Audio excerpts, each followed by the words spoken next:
ಶಿವಮೊಗ್ಗ ಜಿಲ್ಲೆಯ ಸಾಗರ ತಾಲೂಕಿನ ಪಶ್ಚಿಮ ಘಟ್ಟ ಪ್ರದೇಶಗಳಲ್ಲಿ ನೆಲೆಗೊಂಡಿರುವ ಲಿಂಗನಮುಖಿ ಜಲಾಶಯವು ಕರ್ನಾಟಕದ ಜಲವಿದ್ಯುತ್ ಉತ್ಪಾದನೆಯ ಜೀವನಾಡಿಯಾಗಿದೆ. ಸುಮಾರು 1819 ಅಡಿ ಗರಿಷ್ಠ ನೀರಿನ ಮಟ್ಟ ಹೊಂದಿರುವ ಈ ಜಲಾಶಯವು ರಾಜ್ಯದ ವಿದ್ಯುತ್ ಉತ್ಪಾದನೆ, ಕೃಷಿ ಚಟುವಟಿಕೆಗಳು ಹಾಗೂ ಪರಿಸರ ಸಮತೋಲನದಲ್ಲಿ ಮಹತ್ವದ ಪಾತ್ರ ವಹಿಸುತ್ತಿದೆ.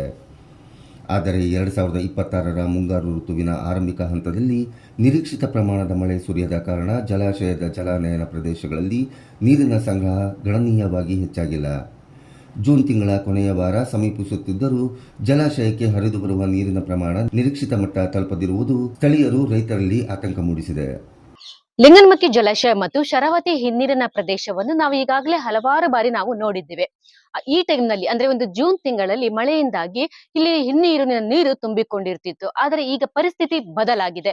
ಮಳೆಯ ಒಂದು ಅಭಾವದಿಂದಾಗಿ, ಮಳೆ ಕಡಿಮೆಯಿಂದಾಗಿ ಇಲ್ಲಿನ ಒಂದು ನೀರಿನ ಮಟ್ಟ ಕಡಿಮೆಯಾಗಿ ಎಲ್ಲಾ ಕಡೆ ಭೂಮಿ ಬಯಲಾಗಿ ಕಾಣಿಸತೊಡಗಿದೆ. ಇದು ಕೇವಲ ಪ್ರವಾಸೋದ್ಯಮದ ದೃಷ್ಟಿಯಿಂದ ಮಾತ್ರವಲ್ಲದೆ ಪರಿಸರ ಮತ್ತು ಜಲಸಂಪನ್ಮೂಲದ ದೃಷ್ಟಿಯಿಂದಲೂ ಸಹ ಒಂದು ಚಿಂತಾಜನಕವಾದ ವಿಷಯವಾಗಿದೆ. ಪಶ್ಚಿಮ ಘಟ್ಟ ಪ್ರದೇಶದಲ್ಲಿ ಹೀಗೆ ಮಳೆ ಕೊರತೆ ಮುಂದುವರೆದರೆ ಜಲಾಶಯದಲ್ಲಿ ನೀರಿನ ಸಂಗ್ರಹ, ವಿದ್ಯುತ್ ಉತ್ಪಾದನೆ ಮತ್ತು ಸ್ಥಳೀಯ ಜನರ ಜೀವನೋಪಾಯದ ಮೇಲೂ ಸಹ ಒಂದು ಕೆಟ್ಟ ಪರಿಣಾಮ ಬೀರುವ ಸಾಧ್ಯತೆ ಇದೆ. ಆದರೂ ಮುಂದಿನ ದಿನಗಳಲ್ಲಿ ಉತ್ತಮ ಮಳೆಯಾಗಿ ಜಲಾಶಯ ತುಂಬಿ ಈ ಪ್ರದೇಶವು ತನ್ನ ಸಹಜ ವೈಭವವನ್ನು ಮತ್ತೆ ಮರಳಿ ಪಡೆಯಲಿದೆ ಎಂಬ ವಿಶ್ವಾಸವಿದೆ.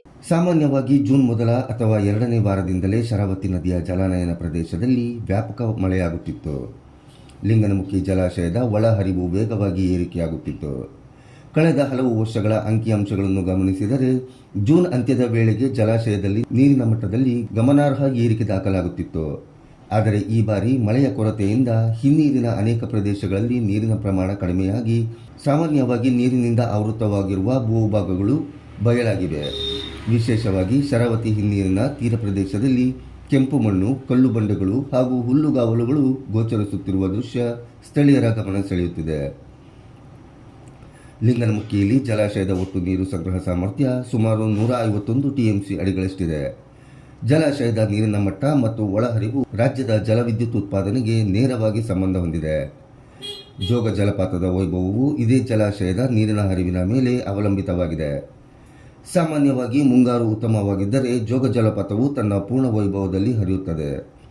ಆದರೆ ಮಳೆಯ ಕೊರತೆ ಮುಂದುವರಿದರೆ ಜೋಗದ ಸೌಂದರ್ಯದ ಮೇಲೂ ಪರಿಣಾಮ ಬೀರುವ ಸಾಧ್ಯತೆ ಇದೆ.